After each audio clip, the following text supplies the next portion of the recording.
Okay, I think we'll get started. Hello, everyone. Welcome. I am Bob Schneider, the chair of the Jewish Federation of Broward County. Thanks to everyone for joining us for this presentation on the pursuit and justice and honoring victims of terrorism by Mr. Arnold Roth. Arnold is a seasoned public speaker and columnist and an advocate for bringing terrorists to justice. He was a lawyer for 3 decades in his native Australia, the US, and Israel before taking on senior management roles in several Israel-based tech ventures. Since the murder in a Hamas terror attack of the Roth's teenage daughter Malki in 2001, Arnold and his wife Fermet have both spoken and written widely on the fundamental challenges facing governments and political leaders in dealing with the challenges of terror. To honor the legacy of their daughter Malki, the Roth family, together with a handful of friends, established the Malki Foundation in 2001. It gives me great pleasure to turn it over to Arnold now. Thanks very much, Mr. Schneider. It's the first time we're meeting each other, and Bob is okay. Okay, thanks, Bob.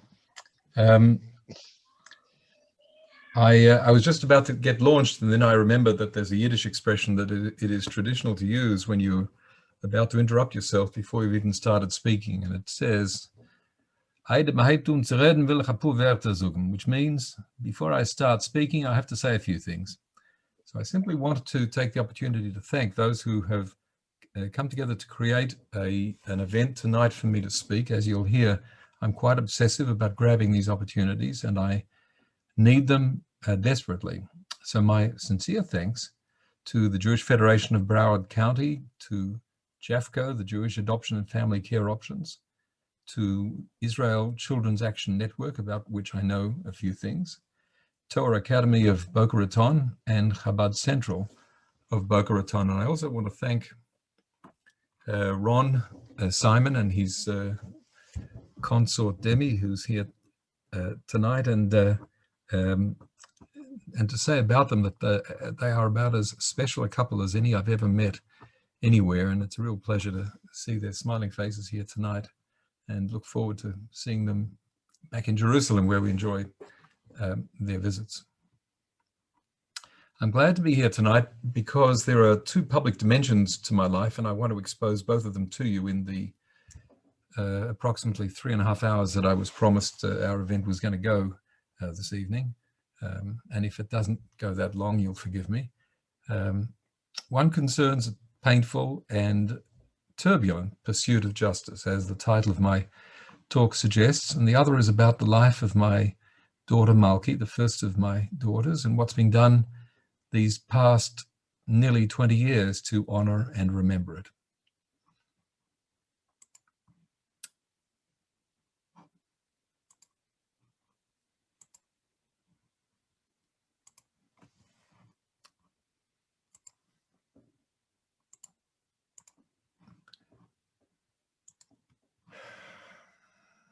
Too many buttons on my screen.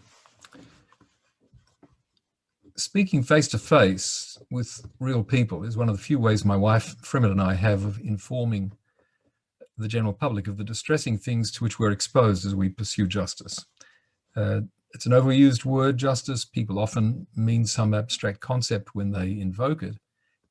We're actually talking about real, simple, concrete justice, which has been denied us as a result of circumstances that I'm going to lay out for you as coolly and as briefly as I possibly can. But trust me when I say that if you really did have 3.5 or 4 or 15 hours to spare, we could easily fill the time just going through the various dimensions that have made the life that we didn't invite upon ourselves something that really is worth explaining to other people, because it really affects people beyond our own immediate circle.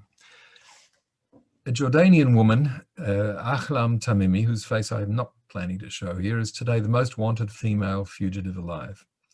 Officially designated as an FBI most wanted terrorist, one of only 2 on that exclusive list, which when I checked it tonight, has 25 people on it. But it's more than her being free, I repeat, being free, that is the core of our efforts. It's that her freedom, which I'm going to describe here, has been achieved by royal command. And since the royals in question are Jordanian, we've learned that there is a truly horrifying unwillingness on the part of major governments and on the part of people whom all of us know from seeing on the television to challenge and overturn what Jordan has done and is continuing to do. Some of what I have to do here today is briefly share the sequence of events. It's a saga. I can only do this briefly because I very much want to get onto the actual issues, and then, of course, to tell you something about what we do to preserve Malki's memory and keep it alive. My wife, Fremit, and I have 7 children. 6 are alive today, and all except our youngest, Chaya, are, thank God, married and raising their own children, one of whom I'm looking at this moment. We're a relatively tight-knit family, and apart from during global pandemics, we enjoy being in each other's company, I would say, very much. Malki was born in Melbourne, Australia, 2.5 years before we made Aliyah. Her being born into our family came after 3 boys and before 3 girls. All her younger sisters were born here in Jerusalem. From an early age, Malki had a very special way of understanding and enjoying people, of sensing when there was a need to reach out and help. I think, and I've said it a lot and I believe it, that she was the happiest person I've ever known. Briefly, the events of the 9th of August 2001, but really briefly. Malki and the daughter of our next door neighbors left the house in the relatively early morning, long after I was already at my place of work. I was running a drug development company here in Jerusalem at the time. Malki said goodbye to her mother, who kept her eyes closed through the farewell, not knowing that would be the last time she would ever be in the company of her daughter, of our daughter. The girls went off to decorate the home of a mutual friend on the other side of the neighborhood where we used to live. We've moved out of that neighborhood now. And when they were done, after a couple of hours, they headed off into the center of Jerusalem, anticipating that they would grab a quick lunch and then go to a meeting of camp counselors on the south side of Jerusalem. Our home in those years was on the north side. They called several of their friends as they made their way into the center of town to say, come and join us. I know that because several of them told me about it afterwards, that they had received SMSs from Malki inviting them to come and join them around 2 o'clock. And at 2 o'clock, a young man looking quite unordinary, except for the fact that he had a guitar case, a big one, on his back, walked into the restaurant, into the pizzeria, into what is today called Cafe Ne'eman on the corner of King George and Jaffa, and was standing next to the 2 girls, Malki and her best friend, our next door neighbor's daughter, when he pressed the button and went to his virgins. 15 people were murdered immediately. A 16th woman, an American as it happens, has remained in a vegetative coma down through all those years, almost 20 years now, still alive but not counted among the dead. And between 130 and 140, according to different accounts, people were injured, many of them maimed in terrible ways.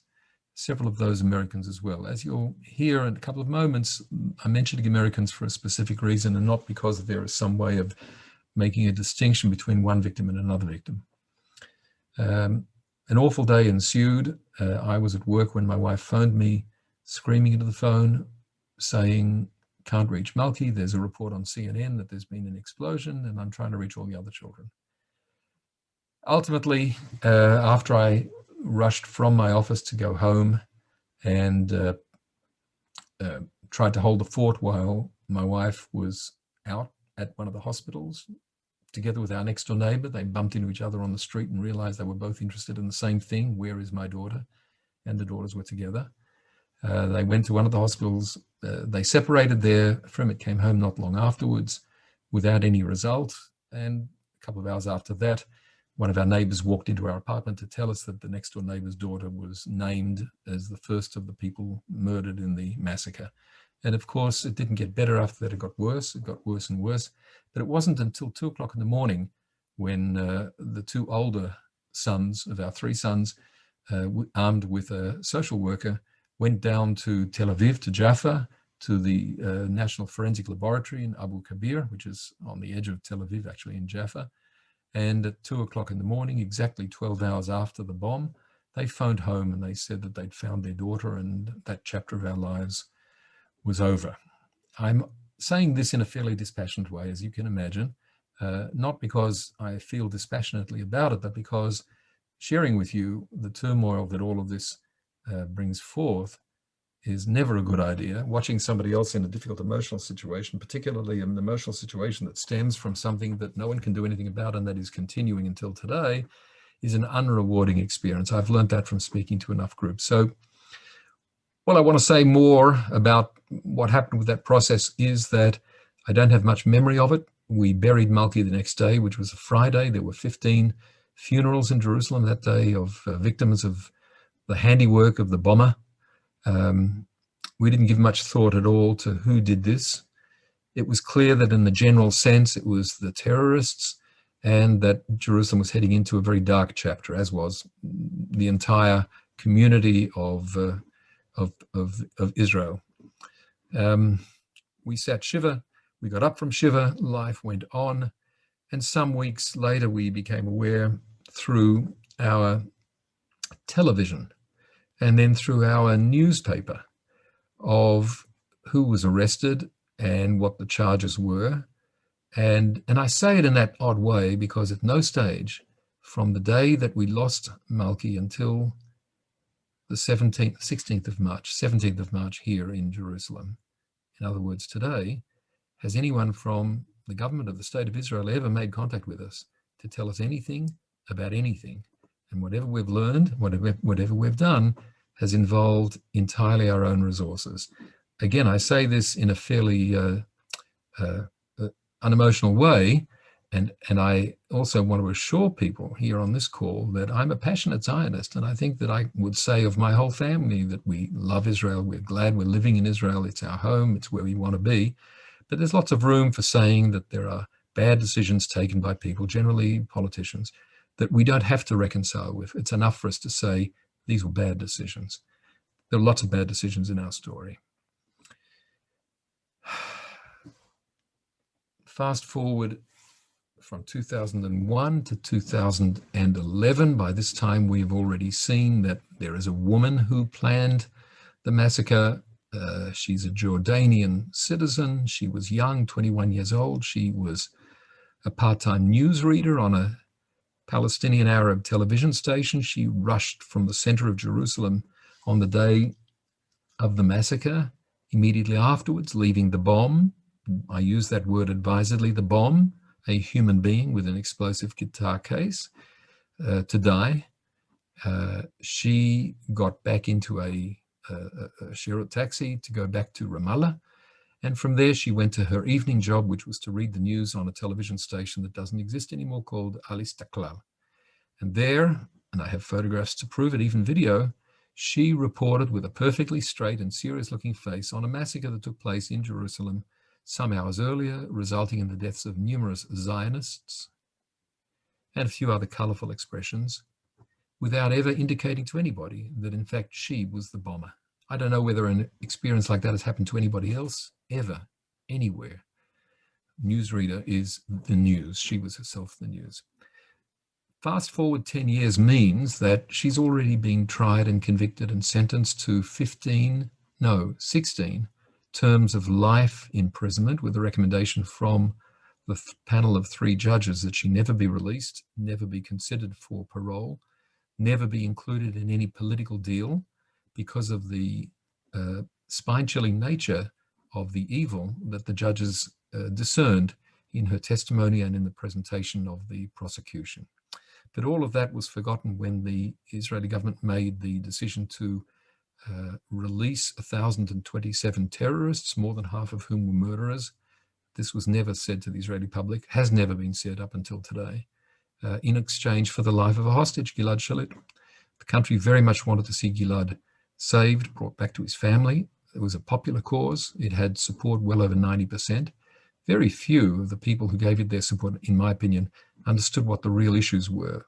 Principally that the deal with Hamas would guarantee more deals of the same kind and would certainly guarantee that the people who were in the deal would take leadership positions in the terrorist organizations. Hamas today is headed by graduates of the Shalit deal, and would lead to acts of murder of innocent Jews, of innocent Arabs also, of innocents in general, of people who had been serving life sentences and by no possible moral argument should ever have been let loose, but they were. 1,027 of them, and they included Ahlam Tamimi.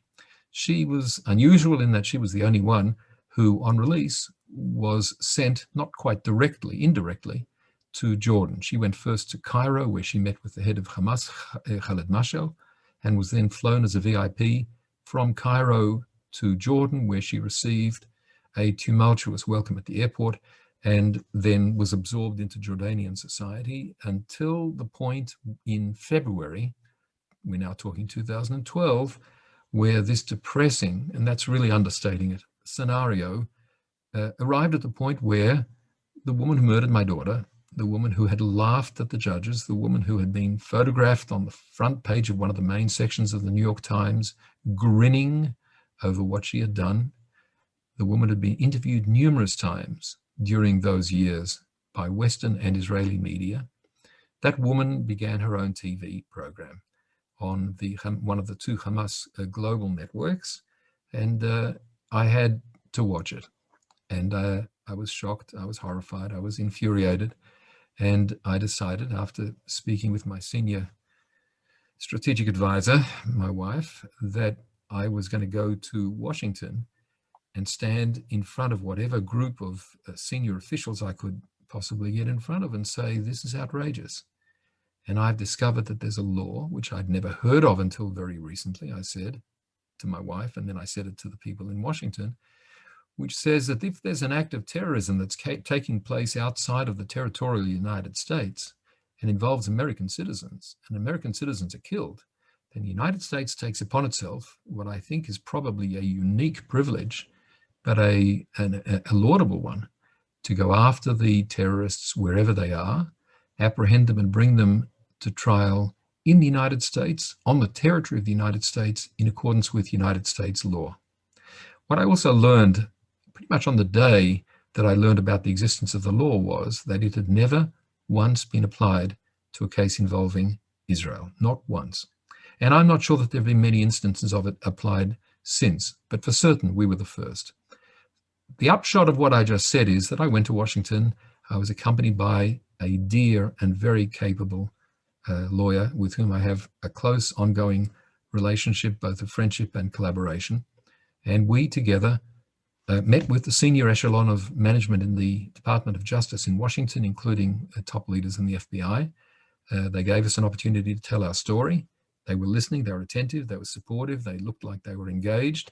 And at the end, we were told that if they could make a case against this woman, they were going to do it, and that they would let us know when it was all in place, and there'd be no information until then. And I've said to several people, and I don't mean this as a joke, though it may sound lighthearted, I came home and I told my wife that we were in for a tough few weeks while the American officials would get all of this together, but it was 5 years of no information at all until we were notified exactly, almost to the day, 4 years ago, this past Sunday, on the 14th of March, 2017, which also happens to be my wife's birthday, that charges were being unsealed. Charges were being unsealed. For the non-lawyers in the audience, this means the charges existed from much earlier. In fact, a federal judge had signed off on an arrest order and a criminal complaint in the middle of 2013. Here we are in 2017. They're unsealing the charges. They're also announcing that she's being added to the FBI most wanted terrorists list the same day. And they're announcing that they are asking the government of Jordan to extradite this woman because she is a Jordanian and she's living free and famously in Jordan, in Amman, in the capital city, extradite her under the provisions of the 1995 extradition treaty signed by the late King Hussein, who's the father of today's king, King Abdullah II, and President Bill Clinton. That was the 14th of March, several hours after we were given the preview here in Jerusalem of what was about to be. We were at first elated and then became aware only through our own processing, our own analysis, that there were problems with what we'd been told and that there were parts of it that just didn't make any sense. I'm not going to drag this out, though believe me, I could. I could tell this story over a period of a few hours and there'd be developments every few minutes. That's how it's been.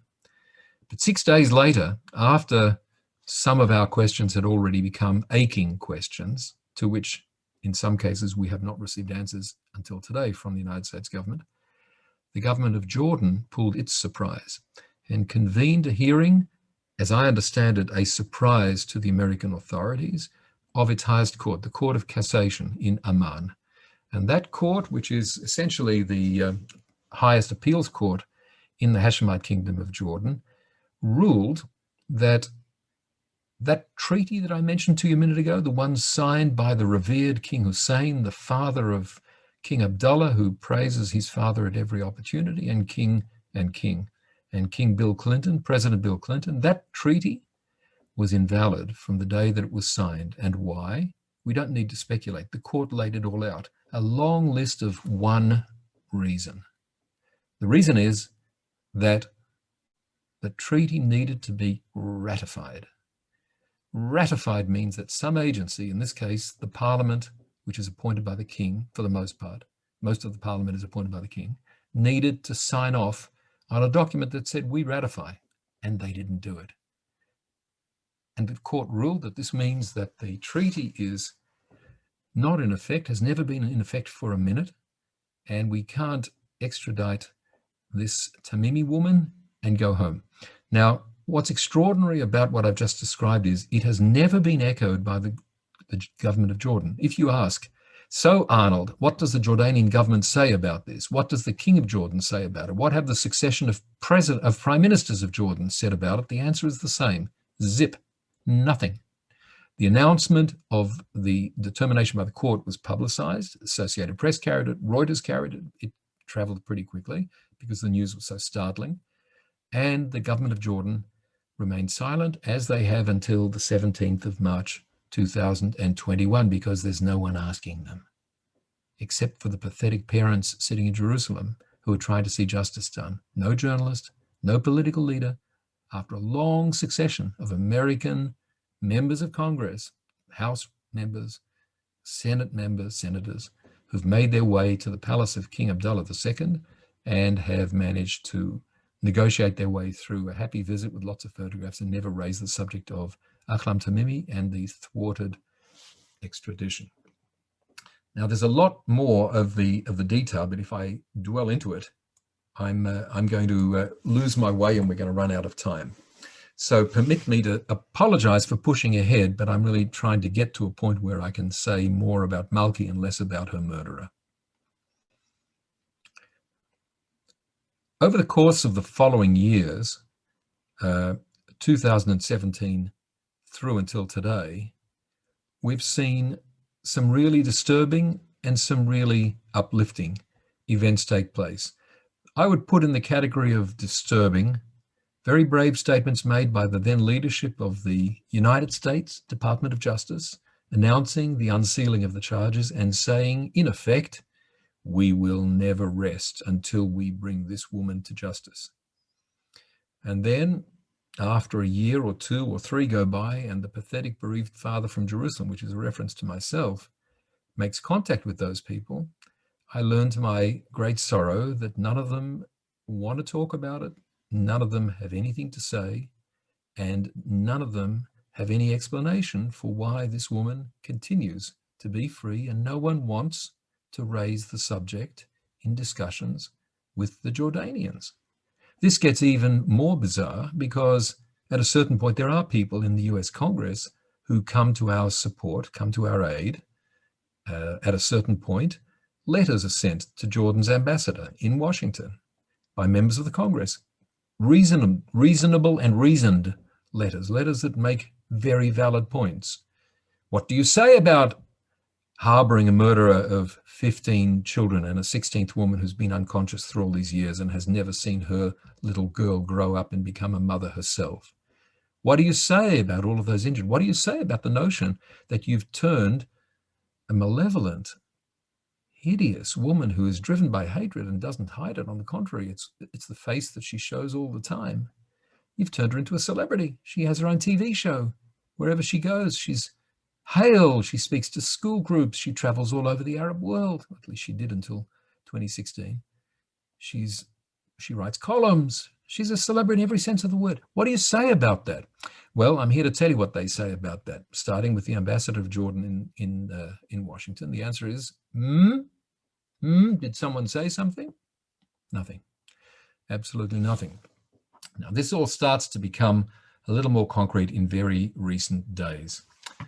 In October of 2020, so we're talking now only 5 months ago, something quite startling happens. And trust me when I say I've left out a wealth of detail of events and frustrations and enraging moments. At the beginning of October, there's a report, as far as anyone can tell out of the blue, that this woman's husband, who was a murderer as well, and whose wedding to her we personally, Frimet and I, tried to stop by getting an injunction in the highest court of Israel and being thwarted there as well. Not a pleasant story. No one comes out of this with great honor. The husband has been summoned to the Interior Ministry of the Kingdom of Jordan, and he's been told, you are persona non grata, which means get out of our country. He's not a Jordanian, though he's been living there at that point since 2012. So it's 8 years, living in Jordan for 8 years, married to a Jordanian woman. Government says, get out. We want you out of here tomorrow. And he left. So from the 1st of October onwards, we have the situation of the woman, the murderer of my daughter, living in Amman, no longer has a TV show, but is very prominent, a real celebrity, and living in Jordan. And the husband is in Qatar, as we've discovered, living in Qatar, pretty much anonymously, but they're not living in the same place and they're not together, and this can't be much fun for either of them. I imagine there are no children in the marriage. What happened? Well, to put you out of your misery, I don't know. No one really knows. I've got lots of speculation. I can offer you a pretty compelling theory, but it isn't going to help our story here.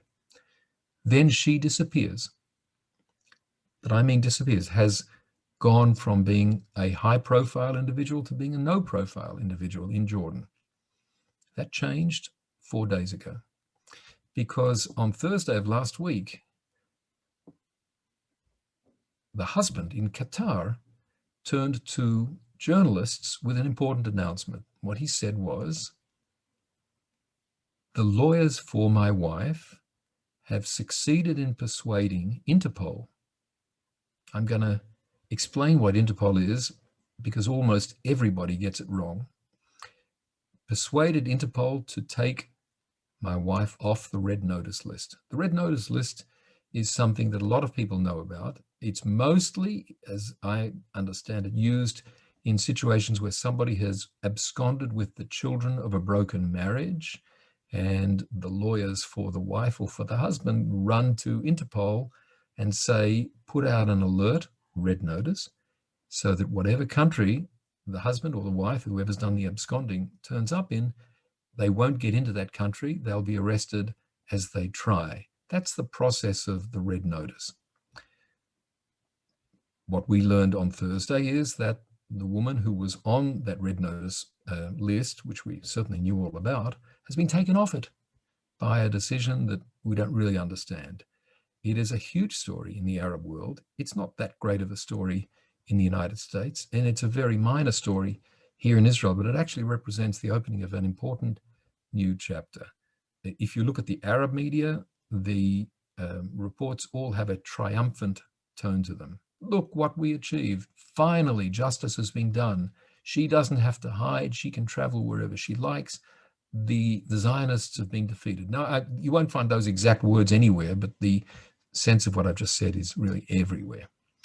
Now, there are a lot of consequences of that, and I'm not going to discuss any of them here now. That's not because they're not important, but what we have done, my wife and I, in the course of trying to create awareness of this issue and try to bring our child's murderer to justice, principally involves two target audiences. I say principally because there are lots more besides these, but the most important are the American public, so that the American public can then influence the American politicians. The major obstacle to our success of getting what we want to get done is the media. You will find it very difficult to see anything in any media that you can think of that talks about the battle by the Roths to take Ahlam Tamimi out of Jordan into the hands of the United States Department of Justice and bring her in chains to a courthouse in Washington, D.C. It ought to be a big story. She is currently the most important female fugitive in the world. She has a $5 million prize on her head for anybody who can figure out where she is. I've got photographs of where she is in case anybody wants them. Her whereabouts have never been a secret at any stage. But there's a $5 million reward. She's the subject of an arrest order, and most importantly, through a series of things that I'm not going to explain on this call, there are now 2 separate sanctions passed by the US Congress, one in December of last year, one in December of the year before, which say that Jordan, because of what it is doing in breaching the extradition treaty, pretending that there is no extradition treaty, will lose its foreign aid funding. So this, represents $20,000 or $30,000 of money that the Jordanians will never. Sorry, did I say $20,000 or $30,000? They are the 3rd largest recipient of foreign aid in the world from the United States, and it stands at approximately $1.7 billion a year, and it's been going on for many years. It's in the tens of billions of dollars. The law of the United States, the Congress, bipartisan resolution, bipartisan law, now 2 consecutive budget cycles in a row says Jordan has to be punished. Whether that's smart or not, I don't know. This wasn't our decision, but the Congress voted on it, and it hasn't happened. It didn't happen last year. It hasn't happened this year. We're hoping that the arrival of a new administration makes a difference. And I say that without invoking any political viewpoint. You don't know where I stand politically. I don't want you to know where I stand politically. And frankly, I don't see politics as having anything to do with the issue of trying to see justice done. But I can say that we got the arrest order under Obama. We had the whole process that I've just described of unsealing the charges and then watching the Jordanians pretend that there is no treaty, and then lots of frustrated efforts to get people to do things over the 4 years of the Trump administration. I have a lot of friends who think that the Trump administration represented a wonderful moment for issues like ours to be taken in hand by caring political people. I'm sorry, I can't believe I use that expression, caring political people. That's something I promise never to say again. But the result is that at the end of 4 years of the Trump administration, I can say with my hand on my heart, we did not advance 1 millimeter. I don't offer any explanation, and I don't offer any blame. That was Obama, that was Trump. Now we're in the Biden administration. Our hope is that the Biden administration, which expresses itself in terms of principles and says they're not transactional, they want to see things done because they're right, will be receptive to what we want. We're hoping and we're planning to do whatever we can do. We have several $1 million in the kitty. I'm sorry. We have no money in the kitty. This is all just the 2 of us trying to make this thing move forward. We have friends. We have lots of friends, people who are being very helpful. Some of them are people with wonderful connections in Washington, and some of them are just people with a great deal of goodwill. But that's the level of the campaign. We are not an ice cream company. We are not a lobbying organization. We are simply, and I ask you to accept this at face value, not running at the mouth crazies. We are bereaved and angry. We miss Malki desperately. And what we want is justice. We think that justice is a value of transcendental value. It is tremendously important, and it's being trampled, in this case, in ways that do no credit to any of the people who are involved in doing the trampling. There were 2 things that I said I wanted to expose here in this conversation. The second of them, having now talked about our battle, and trust me again, I keep using that expression, trust me. You have no reason to trust me. All that you know is that here is a talking head in front of you, and people have said that he's not a crook as far as anyone knows. So that's me. I'm not a crook, and I'm really trying to let you know what it is that we're doing, because the mainstream media will never tell you. I'm holding myself back from going into detail.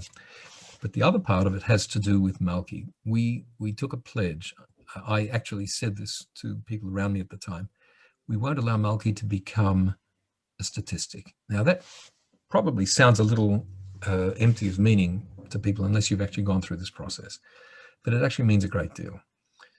The victims of terrorism are almost always, almost without exception, consigned to a kind of a garbage pile of numbers. Some of them have lives that sort of flash across the screen briefly, and we remember their names. And I speak as a member of the public as I say this. I can't remember the names of all of the Israelis, let alone people beyond Israel, who have been murdered in acts of terrorism. Here, some I remember, some I remember really well, most I don't remember. Most people would not know anything about Malki were it not for the fact that we made the decision during the 7 days of Shiva that we were going to create a foundation that embodied her spirit, her powerful desire to be good, to be happy, to shine light into people's lives, to help other people, and in particular, to help people with children who have special needs.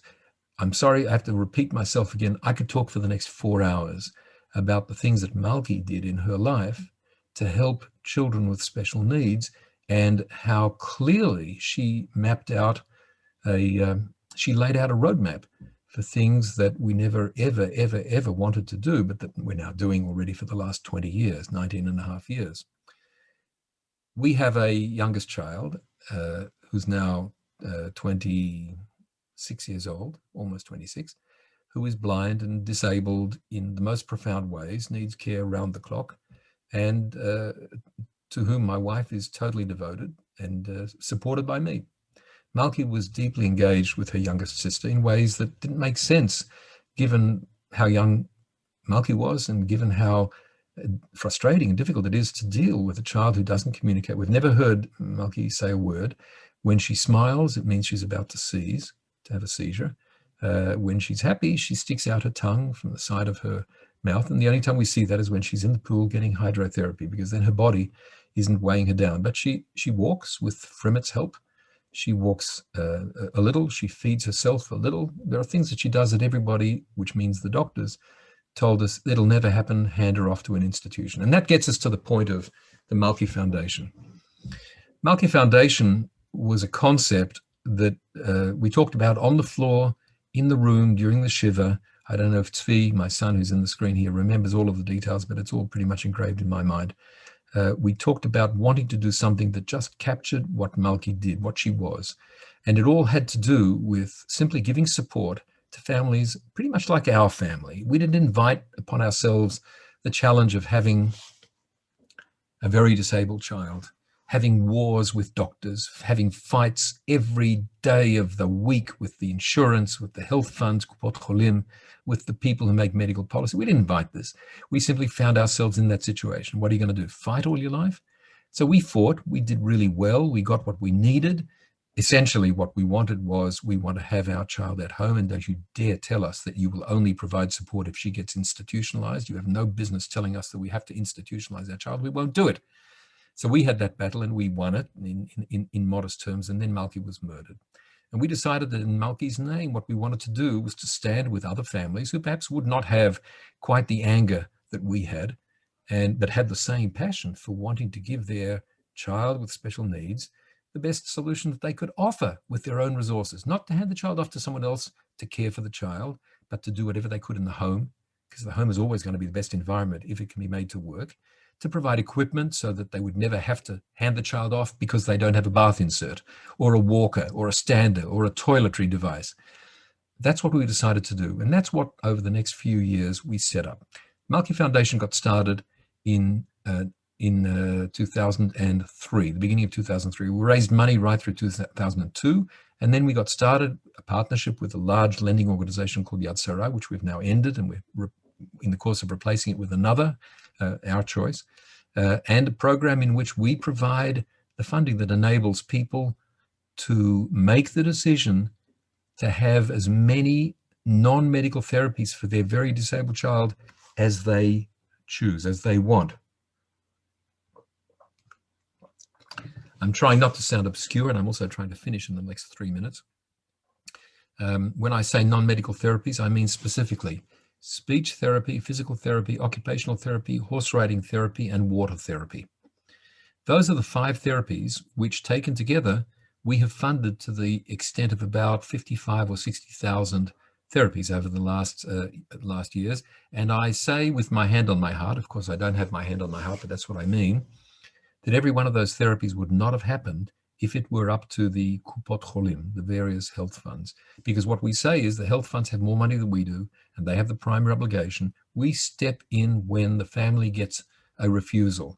And trust me, because I speak with years of experience, the refusals come when they should not come. There's far more refusing going on than the law requires, but you can't fight all the time. What you need is to move forward and provide what your child needs today and not give in. So we are the provider of last resort for many families. Currently it's hundreds. We want it to be thousands. We have a long waiting list.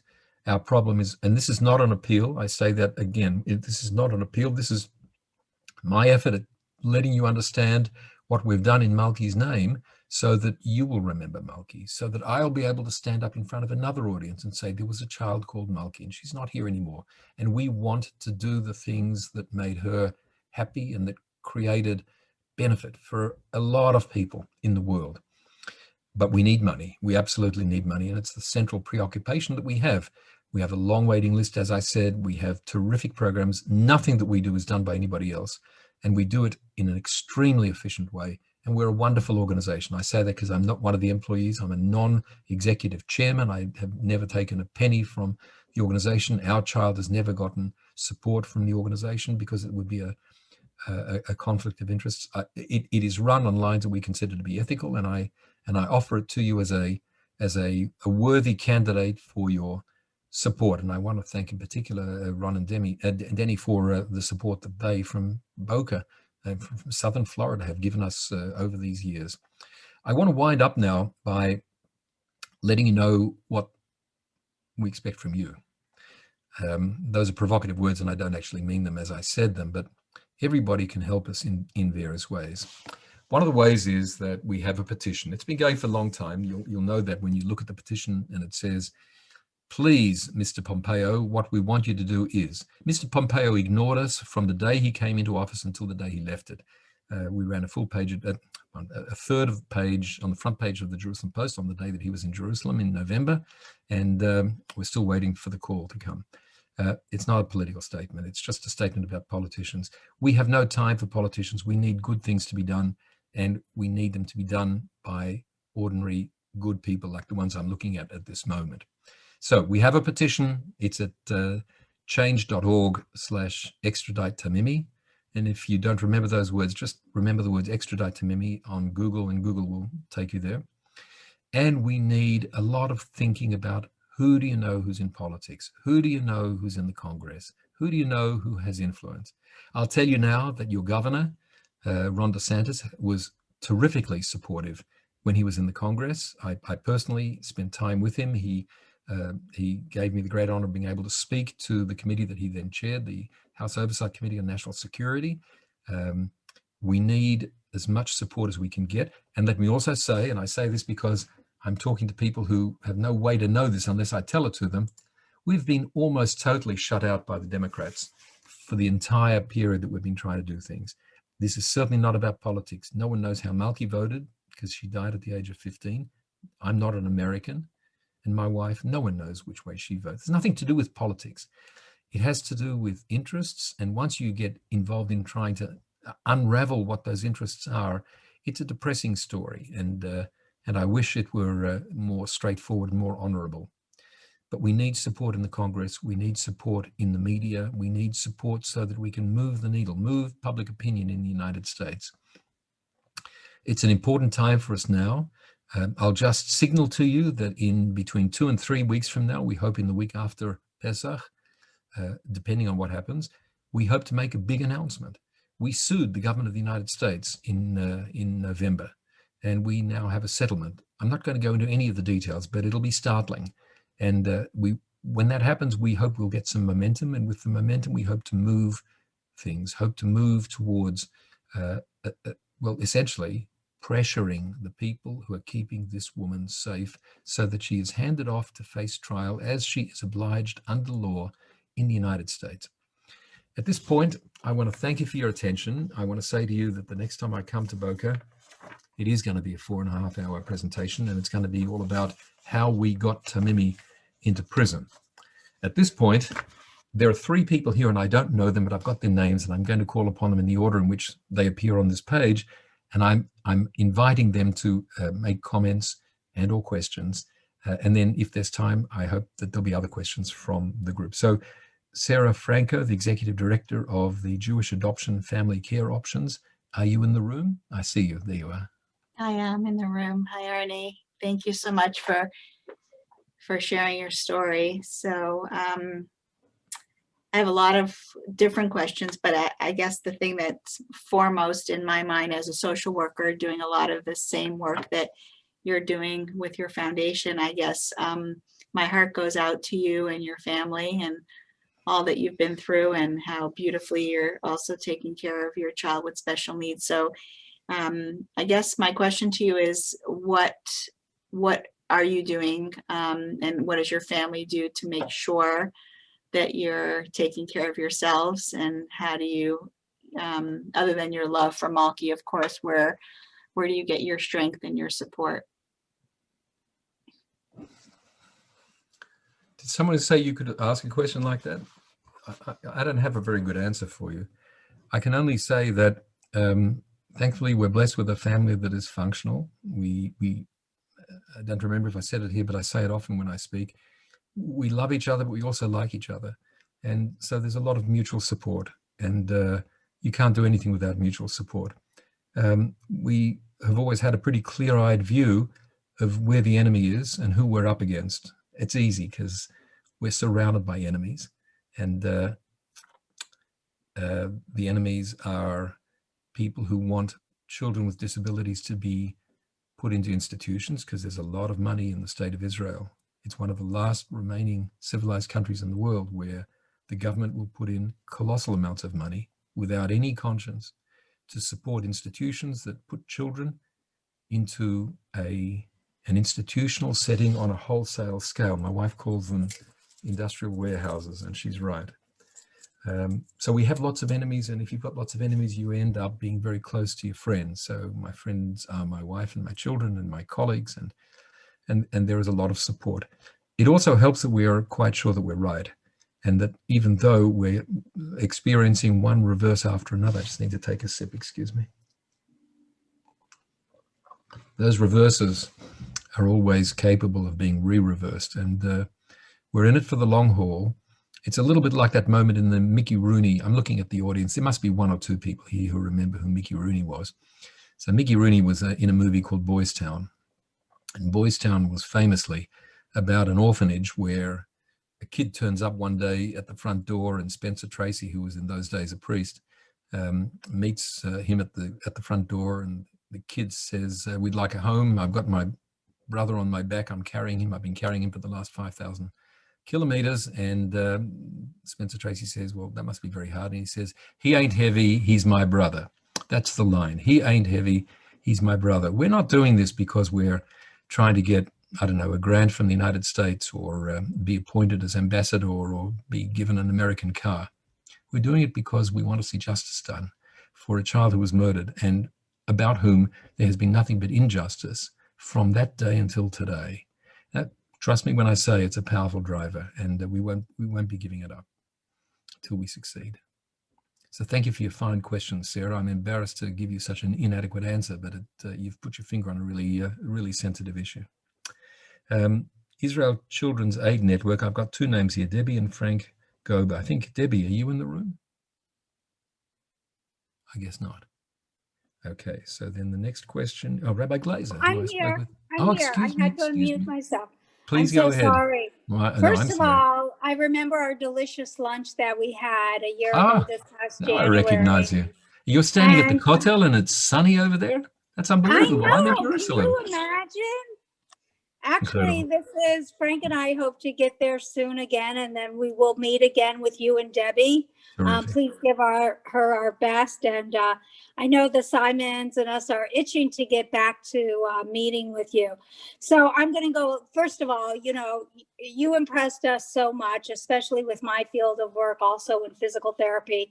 And I thank you on behalf of the parents who are trying to do the best for their children. And that's what they are, their children. They're not disabled children. They are their children.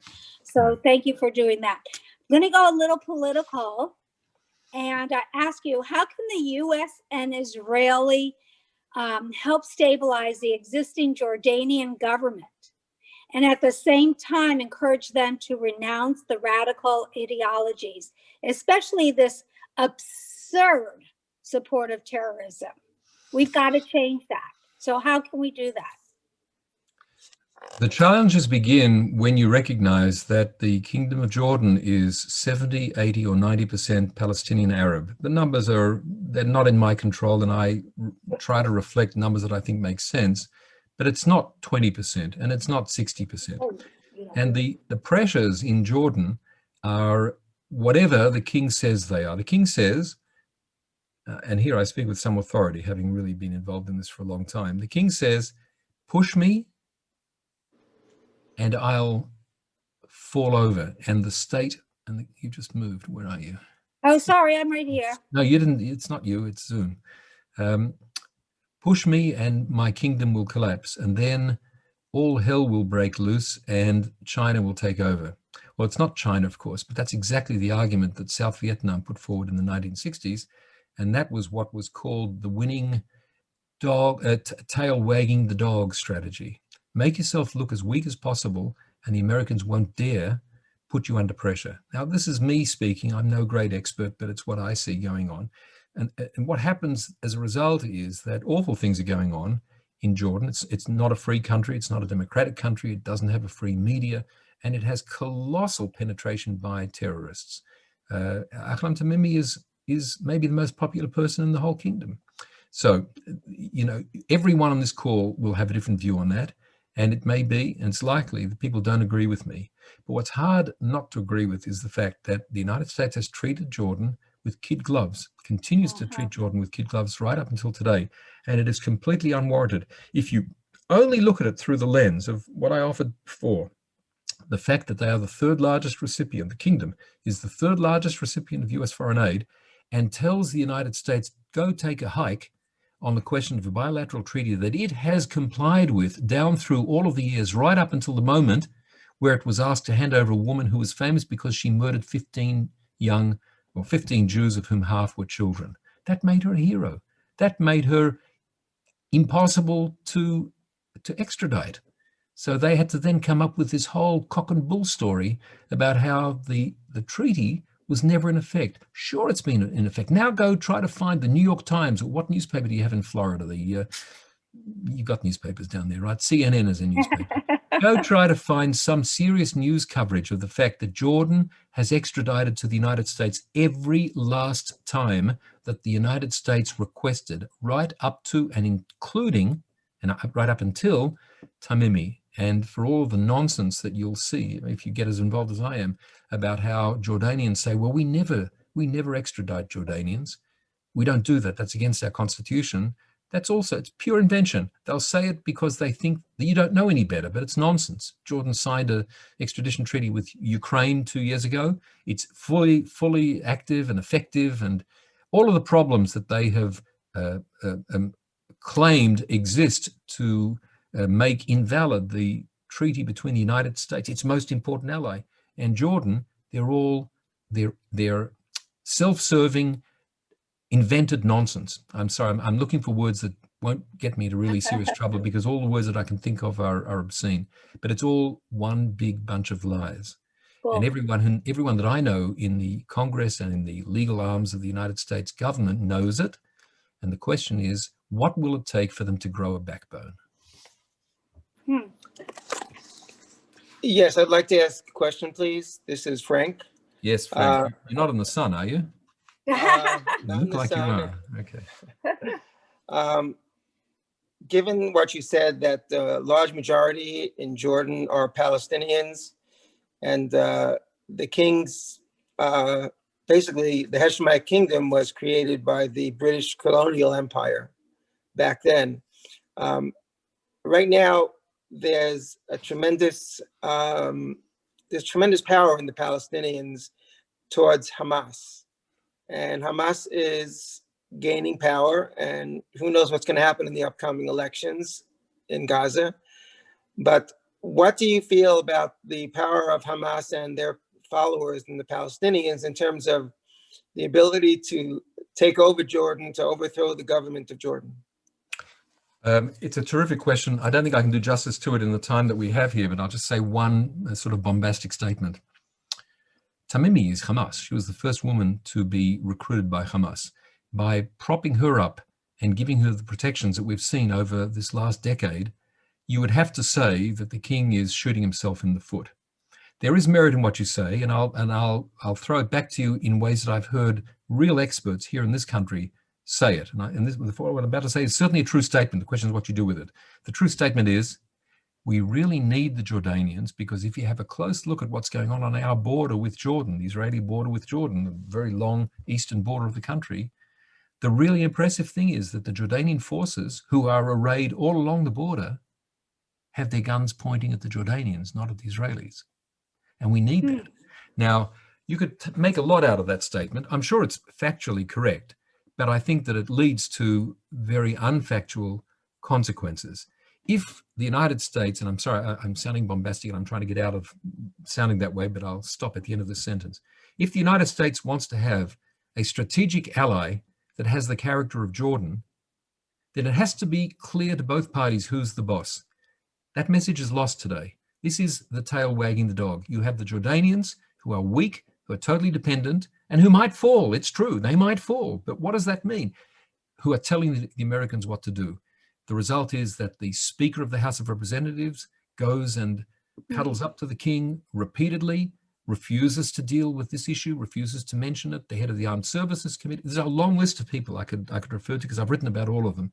People who have gone off to Jordan, have ignored this issue, and seem to have their first allegiance to, for some reason, to the King of Jordan. And it's not only in the Congress, it's also major Jewish American organizations. And I won't be drawn on who I'm talking about, but there are major Jewish organizations who have given major Jewish awards to the King of Jordan in the last year and a half.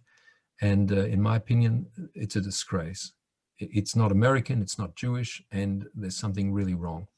And at that point, Frank, I'm just going to say that's as much as I can do for the moment, but I'd love to have a private conversation with you when you get in and out of the shade, and we'll meet next to the kotel, and we'll continue what we're talking about. Mir Hashem very soon. Yes, Hashem. Rabbi Glazer, may I turn to you?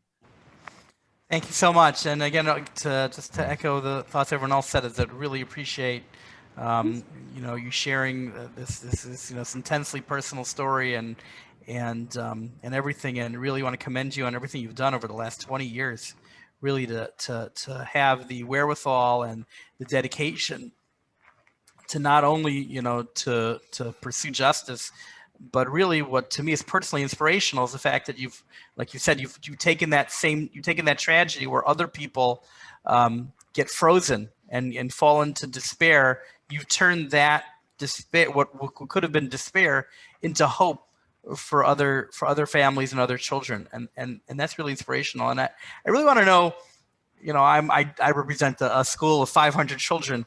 How would you tell the youth in America and Eretz Yisrael across the world, how would you tell children how to do that? How are you able to not fall into despair? How are you able to take that energy and move it on these two fronts, pursuing justice and at the same time helping children and not get crushed, by adversity? What's the secret? If you could share that with us.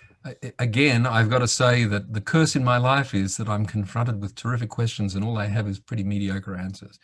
In the case of school children, it's always been clear to me that the one thing I can say to them, and I've said it a lot of times, I've always made a point when I used to travel for my work, which I don't do today, I haven't been out of Israel for a couple of years, I would always try to speak to school groups. my message would always be about the power of chesed. Chesed, for those who aren't familiar with the Hebrew expression, is badly translated as loving kindness. But what it really means is doing good deeds that don't involve spending your own money. It's what you do with your body. It's the way you help people. It's the attitude you have that enables you to reach out to somebody whom you can benefit. And Malki was the embodiment of this. She didn't have to work at it. That's just who she was. She was wonderful. She had this passion to do good and to help people.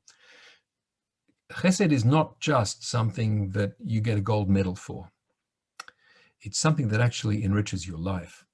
And the best example, and I give it all the time and I want to give it now, is that Malki herself used to love picking up her little sister from the sofa, because she would always be on the sofa during the day, in the days before we put her in a wheelchair, and carry her little sister into her own bed, into Malki's bed.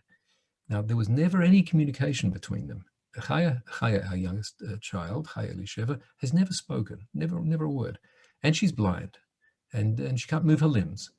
She's, it's a really hard case. Malki adored her. Malki would pick her up. I've got photographs of Malki lying next to Chaya, lying next to her, just to be close. And she would hold her because, I imagine, because I never had this conversation with her, I never really understood how powerful it was until she wasn't here anymore, would carry Chaya to her bed so that Chaya would feel somebody close to her who loved her. Now, we can't interrogate Chaya to see if that was a message she got. All we can say is that, for sure, Malki adored her. And for Malki, that was something that was tremendously powerful. Transcendental. That's not too fancy a word for it. It was transcendental. It raised her to a higher level in terms of who she was herself.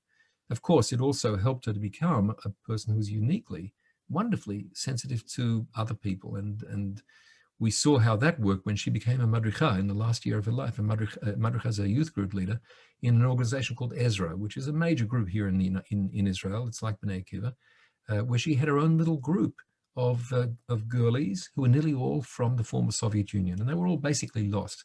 We got to know some of those girls over the years after we lost Malki, and the message that we got from them was, she was amazing. She could talk to us and she understood our problems. And I don't know what Malki understood when she was 15, but for these little girls who are all now married women and all grown up, they're all in their late 20s and early 30s, Malki was a godsend, somebody who, she was an angel, like her name, Malach. She was an angel.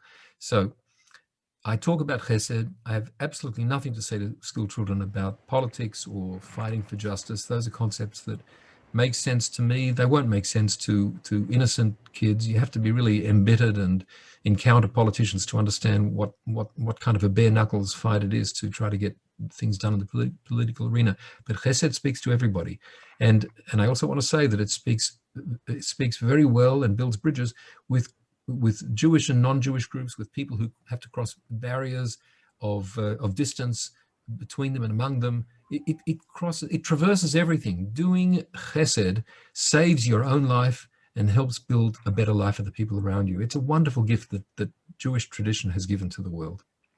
At this point, we're it's after 2 o'clock. It's after, what is it, 9 o'clock? 9 o'clock? Yeah. So I'm going to stop now. I want to really sincerely thank all of you. It's wonderful to see. It's a small group. I haven't spoken to a group this small in several years, I've got to say. And I'm sure it's because there's some terrific ball game on tonight in Florida. But for those of you who are here, please take whatever you think you've learned here and share it with people. Help give me the feeling that what I've said about Malki hasn't fallen on deaf ears. It's not a TV show. It's not a superficial presentation. As you might understand, this takes a lot out of me because there's a lot inside me that I want to share. So thank you for helping me share it. Thank you for whatever you choose to do going forward. If you care to know more about what we're doing, we write a blog, Freeman and I, called This Ongoing War. If you just, again, Google, as if that were one word, This Ongoing War, no spaces, you'll get to our blog. And we have a lot going on there. We put together a video this past weekend where Freeman speaks to President Biden directly to him. We're making strenuous efforts to see that he actually gets the message. And I hope you'll find your way to it and see it, because whatever you can say about what we're doing, we have a message that needs to be heard. It's not for everybody, but it really needs to be heard by people in power. So again, thank you. Arnold, before you leave, can you send us again that link to that petition you'd like us to send, to sign, and that we can share it with our organizations that we represent on this Zoom call. I absolutely can. And let me just say that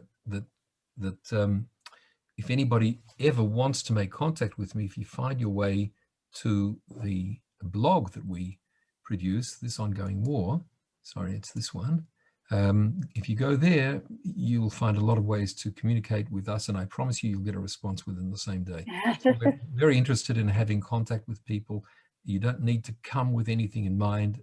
Whatever you can contribute in terms of activity, it's going to help us move forward, and heaven knows we need to move forward. Thank you so much again. Thank you.